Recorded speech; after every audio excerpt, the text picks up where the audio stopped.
Our Coors Light Pole Award winner for Sunday's 16th Annual Ford EcoBoost 400 is Jeff Gordon, and he drives the number 24 Drive to End Hunger Chevrolet for Hendrick Motorsports. This is the 200th career pole for Hendrick Motorsports. Jeff, congratulations on that milestone, and certainly you've won this race down here before, and I know you'd like to win it again. Just talk about your preparation here this weekend, your practice, the pole setting performance, and then your outlook for Sunday. Yeah, I'm just blown away right now.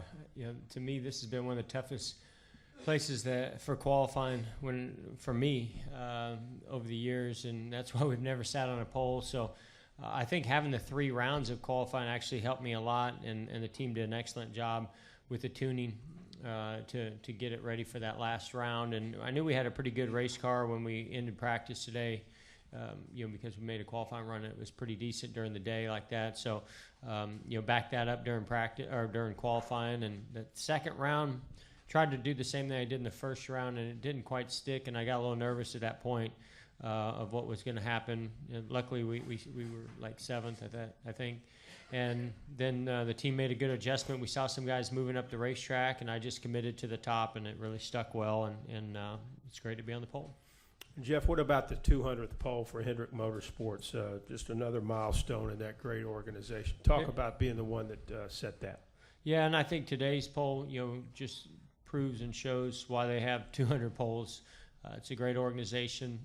We just never quit. We always, are bringing great race cars and great power to the racetrack, and just surrounded by good people, and that's what contributes to wins and to poles. And we take poles very seriously. They're hard to get. It's a lot of work, and it's a great reward as well, because we all know how important it is to have good pit stops, and good pit stall makes a big difference there, as well as that all important track position. Okay, let's go with Jenna, and then we'll go with Jerry Jordan. Jennifer, AP. Jeff, how long did it take you to kind of get over last week? I saw you had a busy week. You were in New York, and you took the kids to the zoo. I mean, was it just, did you just move on, or? It hit me hard, when I crossed the line at Phoenix, and I think I was just really in disbelief for a good 24 hours that we did everything so right and didn't make it, and that disappointment was definitely there throughout the week. And then of course I go up to New York, and then I'm around people that are asking me about it, so you get these constant reminders. I think even if we win this race on Sunday, that's only going to make it hurt a little bit more in some ways, because that we could have won the championship if we were here. So I think it's not that I'm over it yet, but I've definitely getting to the racetrack, it allows all of us to focus on what we do best, which is go and compete. And when you're fine-tuning the setup of the car and making laps, especially at this place, right up inch off the wall every lap, that takes your mind off of it. So that part's been nice, and this is certainly a great achievement for us to start the weekend, and something that's positive that we can smile about and be proud of. Let's go over here to Jerry, and then we'll go over here to Bob Pockris. Jerry Jordan, kicking the tires. A little bit along the same lines as Jenna's question. What would it mean to you personally to finish ahead of those 4 guys that are in the chase here on Sunday? Yes, that would be.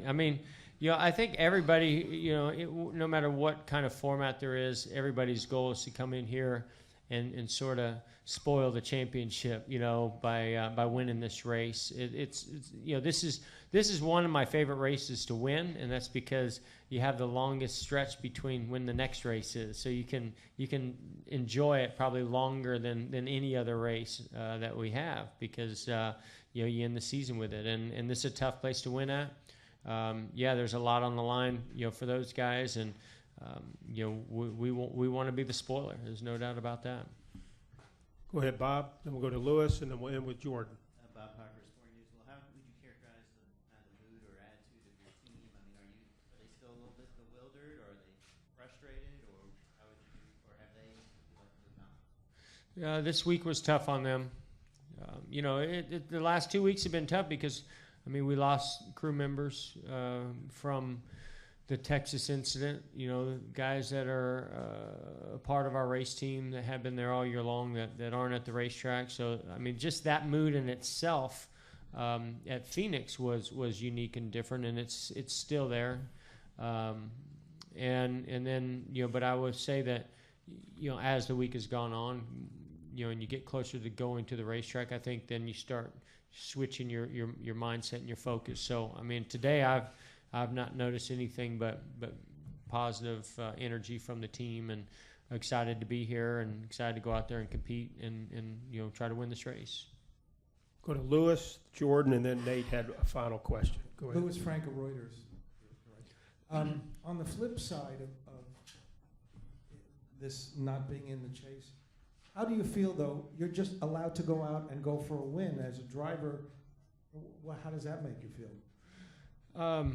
Yeah, I mean, I feel like that's kind of what we do every weekend, but you know, knowing that, I mean, really to me, our goal is to get to fifth in points. So we're still racing, you know, extremely hard. I mean, we're not going to race the points necessarily in that incident. We're gonna you know, try to go out there and win the race and hope that we can get to fifth. You know, I think that there's no doubt that in some ways throughout this week there was definitely some relief as well. That, I mean, these last rounds, like especially at Talladega, the immense amount of pressure on our team to move on to the next round was intense. It was one of the toughest races I've ever run, was at Talladega this year, from a stress standpoint. And then Phoenix, you know, there was definitely some stress there too. It's a tough racetrack, and you know, I felt like we did the best we possibly could to come home second. I mean, Kevin was just unbeatable that day, so there's a lot of stress there too. So the only difference is this weekend, while we wish we had stress on us, there's just a lot less stress, and so we can just go focus on competing at a high level. And but I can tell you, if we come out here with a bad finish, that's going to sting. That's going to hurt. That's not the way you want to go in the off season. It's not with everything that's happened for us the last couple of weeks. We need to have something really good to carry into this off season, you know, to think about for next year. Take two more, Jordan, and then finish with Nate. Jordan Bianchi, SBNation.com. Jeff, how do you approach racing the four guys in the chase on Sunday? Are you more aware of them? Are you more careful around them? What's the balance between racing them hard and being fair and not affecting the championship? Yeah, I think it depends. I think if you're racing for a win, you know, if you're leading the race or you're second trying to win the race, you're going to race hard, you know, and because they have a responsibility and you have a responsibility, and you have to share that load. You know, that means that if you know the guy behind you is you know, hungry for that win, doesn't have a role in the championship, and that position is not the position that's going to cost you the championship, then take into consideration that guy might race you really hard, and it might be too risky for you to race hard back. On the flip side, you know, I'm not going to go out there and do anything silly and stupid and just make a over aggressive move to get a position when it could be for 10th or for 8th or 20th or something like that on one of those guys. So yeah, I'm gonna be mindful that they're out there, but I'm also going out there to win the race. Final question, Nate. Nate Ryan, USA Today Sports. Jeff, this morning Brian France left the door open slightly for possible tweak maybe for the chase next year, and Dale Jarrett was in here earlier and said that maybe they could consider that you have to win Homestead if you don't have a win prior to this race. During your week of reflection after Phoenix, are there any thoughts that you might have, that ways they could improve it or tweaks they could make? Yeah, I think it's a good system. Number one, you know, I like the how important it is to win, how that moves you from one round to the next. I would say that the one thing that I thought about, and this would not have moved me to the final round, but I think it's the right thing to do, and that's you have a separate point system just for the 16 and then for the 8 or 12 and then the 8. I just think that there's so many factors with all the other competitors out there that you know, you should be racing those guys. You should be racing them in points, not necessarily racing them and all the other competitors out there. I think you've earned that right. And so, I would like to see, if you're the highest finishing, then you get 16, then 15, 14, 13. But it doesn't matter if you finish, 25th. And that just allows you to kind of throw out one of those bad races. I think you still got to be consistent. Winning's still going to get you through, but it allows you to, race those guys, not necessarily go race everybody else. And, when I think of our rounds that didn't go well for us, besides the one in Texas, they really had more to do with the guys outside the chase that kind of cost us some spots and some points. Jeff Gordon, congratulations on the Coors Light Pole Award, and good luck Sunday here at Homestead-Miami.